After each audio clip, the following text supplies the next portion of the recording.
Hi, boys and girls. I'm excited to be sharing a book that I just found with you.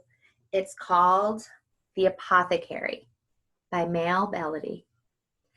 The book is a New York Times bestseller, which means that it was exceptionally popular and many people purchased it. It also received the E.B. White Read Aloud Award. E.B. White was the author of Charlotte's Web, which most of you are familiar with. The book got some great reviews. It was considered inventive, smart, and fun, an absolute delight. That was a review by Rebecca Stead, which is the author of the Newbery Award-winning When You Reach Me. Another review from the New York Journal of Books says, the magic of this book is dazzling. I'll read the synopsis on the back. It's 1952, and the Scotts have just moved from Los Angeles to London. There, 14-year-old Janie Scott meets a mysterious apothecary and his son, Benjamin, a boy who isn't afraid to stand up to authority and who dreams of becoming a spy. When Benjamin's father is kidnapped, he and Janie must uncover the secrets of the apothecary's ancient book, the Pharmacopoeia. I had to use Chunky Monkey to sound that one out. Pharmacopoeia. While keeping it out of the hands of their enemies, discovering and testing potions they never believed could exist, Janie and Benjamin embark on a desperate and dangerous race against time. I am very intrigued and curious to read this book. Now you might be wondering, what is an apothecary? We could stop and look it up, but another strategy that readers use is to read and be thinking about what's an apothecary, and maybe the context will help us figure that out. Those cover pages. It has illustrations by Ian Schoner. The dedication is for Franny. I wonder who Franny is. A note to the reader.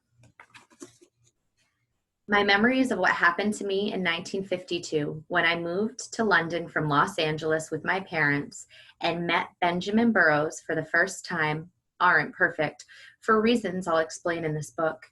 I didn't forget those months the way I sometimes forget where I left my glasses or what was happening in the novel I put down last week or the name of the woman who sells oranges at the farmer's market.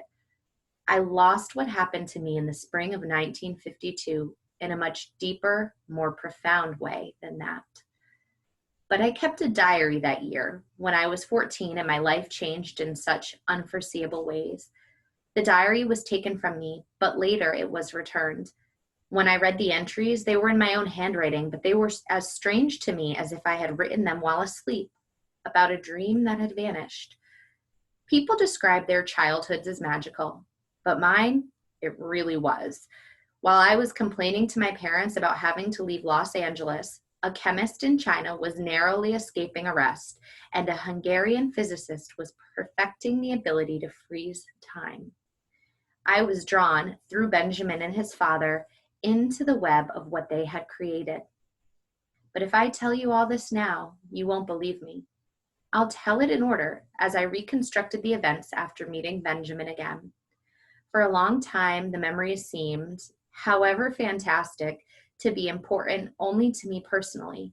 But lately, it has seemed more and more urgent to tell this story now. Jane Scott, Los Angeles, 2011. Chapter 1, Followed.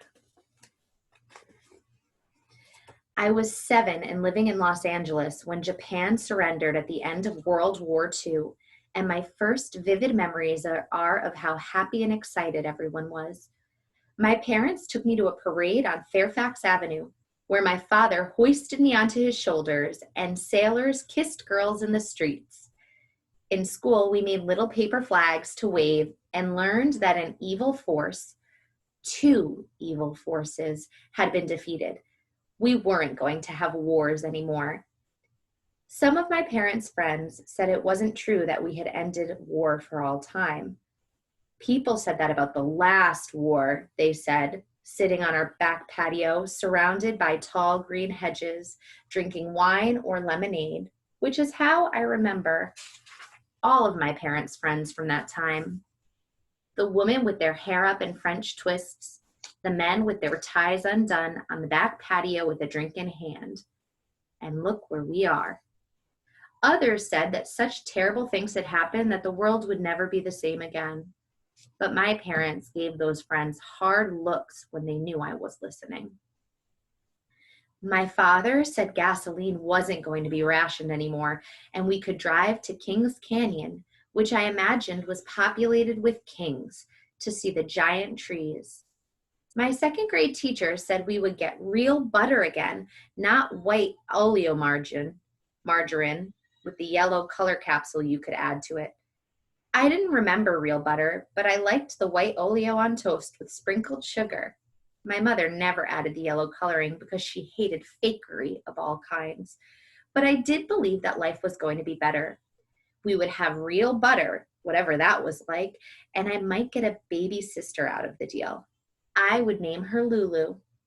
The war was over and the bad guys had lost. A golden era had begun. For a while, it actually seemed true. I never got a baby sister, but I had the smartest, funniest parents I knew, and they had friends who were almost as smart and funny. They were a writing team, Marjorie and Davis Scott, and they had started in radio and worked together on television shows, first on Fireside Theater, then on I Love Lucy. They had story retreats in Santa Barbara, and the other writers' kids and I would run through the avocado fields, playing elaborate games of tag and kick the can. We would gather avocados that fell from the trees and eat fat green slices with salt right out of the shell. We swam in the ocean and played in the waves and lay in the sand with the sun on our skin. In my parents' front yard, there was an orange tree with blossoms that made people on the street stop and look around to see what smelled so sweet. I used to pick myself an orange when I came home from school and eat it over the sink to catch the juice. In school, we read a poem with the line, "Bliss was it in that dawn to be alive, but to be young was very heaven." It was supposed to be about the French Revolution, but I thought it was about my life. But that was before I started being followed. First, the whole world changed. Another war started in Korea against the Chinese, who had been our allies in the last war. The Russians, who had also been our allies, had the atomic bomb and seemed inclined to use it against us. The communist threat was supposed to be everywhere, though my parents thought it was exaggerated.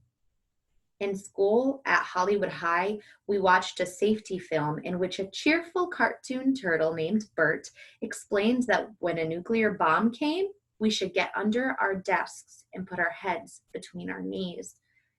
It had a little song that went like this. There was a turtle named Bert, and Bert the turtle was very alert. When danger threatened him, he never got hurt. He knew just what to do. He'd duck and cover, duck and cover. He did what we all must learn to do. You and you and you and you, duck and cover. Our teacher, Miss Stevens, who had been born deep in the last century and wore her white hair coiled up like a ghost's pastry on the back of her head, would lead us in a bomb drill. "Here goes the flash," she'd say. "Everyone under their desks." And under we'd go, as if our wooden school desks full of books and pencils were going to protect us from an atomic bomb. The important thing, the films emphasized, was not to panic. So instead, everyone maintained a constant low-grade anxiety. I was only in the 9th grade, and I might have managed to shrug off the worry, except that I'd started to think that someone was watching me. At first, it was just a feeling. I'd get it walking home, that weird sensation that comes when someone's eyes are on you. It was February in Los Angeles, and it was brisk and cool, but not cold. The tall palm trees by the school steps were as green as ever. On the way home, I practiced walking like Katharine Hepburn, striding along with my shoulders back, I wore trousers whenever I could, and my favorites were bright green sailor pants with four big buttons and flared legs. They